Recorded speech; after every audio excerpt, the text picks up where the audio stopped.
कहा यह गया कि ड्रग को यहां पर इंट्रोड्यूस करो, चूंकि ड्रग के सबूत मिल रहे थे। एक जो ड्रगिस्ट, ड्रग पेडलर, जो ड्रग का पूरा धंधा करती है, वो सुशांत की गर्लफ्रेंड थी। सुशांत की एक प्रकार से बेटर हाफ जैसी स्थिति थी, उनकी लिव इन रिलेशन में थे और उनके नाम बहुत संगीन तरीके से ड्रग सप्लाई, ड्रग की खरीदारी उसमें आए हैं। सारे चैट्स हैं, सारे रिकॉर्ड्स हैं, किस ड्रग पेडलर के साथ उनका संबंध था, किस प्रोड्यूसर, डायरेक्टर, एक्टर के साथ उनका संबंध था, उनके भाई का क्या रिश्ता रहा ड्रग की खरीद फरोख्त में, ड्रग के बाजार में उस दोनों भाई बहन की क्या भूमिका थी, यह सब जांच के घेरे में आया। लेकिन इस पूरे ड्रग वाले एंगल को इसलिए सुशांत की तरफ मोड़ा गया ताकि यह साबित करवाया जाए कि सुशांत डिप्रेशन में थे और ड्रग के बहुत ही गंभीर शिकार हो गए थे और उसकी वजह से वो डिप्रेशन में जाने के वजह से वो ड्रग ले रहे थे और ड्रग लेने की वजह से उनको डिप्रेशन हो रहा था, वाइस वर्सा हो रहा था। तो यह साबित करने की पूरी प्लानिंग हुई, लेकिन उसी प्लानिंग में एक बाजार ढूंढ लिया महाविकास आघाड़ी की सरकार ने, और जिसके बारे में परमबीर सिंह इशारा कर रहे हैं कि इसका सुशांत की हत्या से भी कोई लेना देना नहीं, ड्रग की सप्लाई और खरीद फरोख्त से भी लेना देना नहीं। ये जो नया एंगल सामने ला रहे हैं परमबीर सिंह, उनका कहना है कि महाविकास आघाड़ी की सरकार ने कहा कि अब तो यह मामला खैर हो ही गया, सुशांत को हम लोगों ने डिप्रेशन में डिक्लेयर करवा ही दिया, सुसाइड डिक्लेयर करवा ही दिया और ड्रग ले रहा था यह भी साबित करवा ही दिया। अब ड्रग का जो एंगल है इसमें एक आध छोटी मोटी मछली को पकड़ के, लेकिन इसमें इंप्लीकेट करो और इससे पैसे की उगाही करो, पैसे बनाओ और डराओ। बहुत सारे लोग हमारा इकबाल को कबूल नहीं कर रहा है, मतलब हमारी ताकत को कबूल नहीं कर रहा है कि हम सत्ता में हैं, तो पैसे बनाओ। तो परमबीर सिंह के ऊपर महाविकास आघाड़ी की सरकार, इस बाप बेटे ने अनिल देशमुख के साथ मिलकर के बाप बेटे ने परमबीर सिंह के ऊपर दबाव बनाया। ये कौन कह रहे हैं? ये परमबीर सिंह कह रहे हैं, मैं नहीं कह रहा हूं, ये परमबीर सिंह कह रहे हैं, मेरे तरफ से कोई उक्ति नहीं है।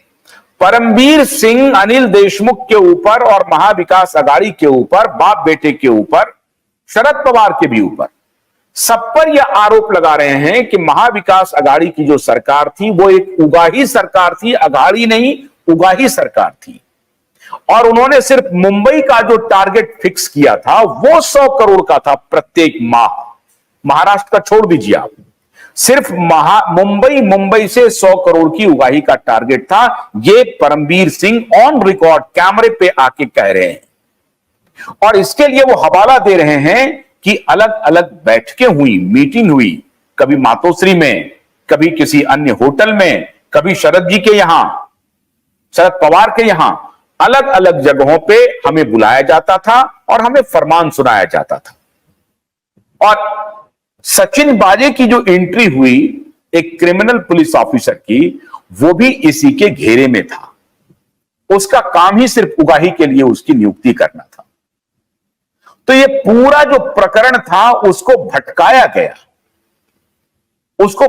गया ड्रग, डिप्रेशन और उगाही। ड्रग डिप्रेशन जब इन्होंने एस्टैब्लिश कर लिया तो उगाही का बाजार इन्होंने शुरू कर दिया।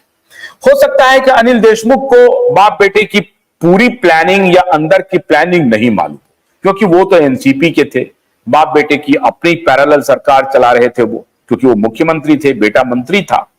तो ये दोनों क्या क्या गुल खिला रहे हैं इसकी जानकारी मुमकिन है अनिल देशमुख साहब को नहीं हो। अनिल देशमुख साहब तो एनसीपी से थे, लेकिन जब अनिल देशमुख साहब के ऊपर ये बाप बेटे दबाव बनाते होंगे तो वो भी बेचारे मजबूरी में उनको करने के लिए मजबूर होना पड़ता होगा और वो कहते होंगे। अब ये तो जांच की विषय है, इस पर ये बहुत सारी बातें जिसमें अनिल देशमुख जी बरी भी हुए हैं, मैं बहुत ही निष्पक्षता के साथ ये बात कहना चाहूंगा। लेकिन परमबीर सिंह ने जो आरोप लगाए हैं बाप बेटे के ऊपर और अनिल देशमुख के ऊपर, वो बहुत ही संगीन है, बहुत ही गंभीर है। अब ये मुद्दा महाराष्ट्र चुनाव में ये वार ऑफ वर्ड से बाहर निकल गया है। अब ये मुद्दा सड़क पर आ गया है महाराष्ट्र चुनाव में। और अब मैं आपको एक वीडियो दिखा रहा हूं जो ये दावा कर रहे हैं कि उस वक्त ही उन्होंने दावा कर दिया था कि सुशांत सिंह राजपूत की हत्या हुई है, कोल्ड ब्लडेड मर्डर है, ये सुसाइड नहीं है। और ये बहुत ही चर्चित व्यक्ति है जिसका मैं आपको वीडियो सुनाने जा रहा हूं। मैं जल्द ही वो हमारे शो में भी शामिल होंगे, लेकिन आज मैं सिद्धार्थ कन्नन के सौजन्य से मैं आपको वीडियो दिखा रहा हूं। आप लोगों ने देखा भी होगा, लेकिन जो दर्शक नहीं देखे हैं उनको मैं ये वीडियो दिखा रहा हूं। ये अपने वीडियो में साफ साफ कह रहे हैं कि सुशांत सिंह राजपूत की कोल्ड ब्लडेड मर्डर है, हत्या है। और हत्यारा अभी कहां मौजूद है? जो मास्टर प्लानर है उसके बारे में यह व्यक्ति खुलासा कर रहे हैं कि मास्टर प्लानर मुमकिन है कि बच जाए।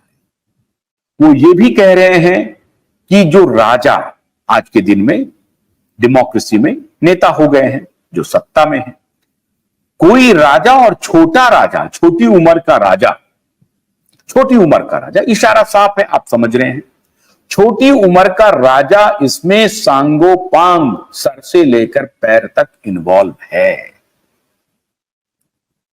और वो ये कह रहे हैं कि मुमकिन है कि वो खुद को बचा ले जाएं, लेकिन ये तो ये कह रहे हैं कि खुद को बचा ले जाएं। मैं आपको दावे के साथ कहता हूं कि वो नहीं बच पाएंगे।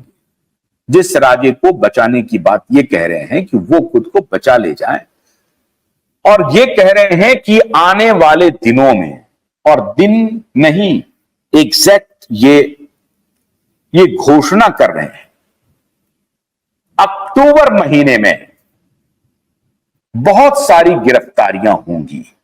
मैंने कुछ दिन पहले ही आपको कहा था कि यह मुद्दा किसी भी सूरत में महाराष्ट्र में चुनावी मुद्दा बनेगा।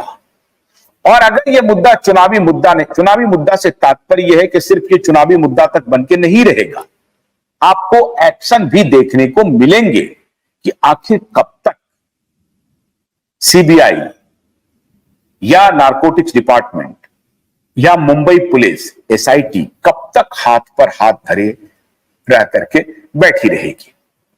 उनको एक्शन में तो आना ही पड़ेगा। तो ये सज्जन जो खुलासा कर रहे हैं, मैं अभी आपको उनका वीडियो सुनाने वाला हूं, वो ये कह रहे हैं कि अक्टूबर माह में बहुत सारी गिरफ्तारियां होने वाली है और ये एक बहुत बड़ा मुद्दा बनने वाला है। मैंने आपको कहा है बनने वाला नहीं है, ये बन गया है। और उसका मैंने उदाहरण आपको दिया परमबीर सिंह और अनिल देशमुख के बीच खुले जंग की। और इस दोनों का प्रभाव यह पड़ा है कि अब बाप कह रहे हैं, बेटा तो नहीं, बाप कह रहे हैं कि देवेंद्र फडणवीस रहेगा महाराष्ट्र में या मैं रहूंगा। अब ये कौन रहेगा? हो सकता है चुनाव में उनको लग रहा हो शायद जीत जाए तब भी, हार जाए तब भी, जब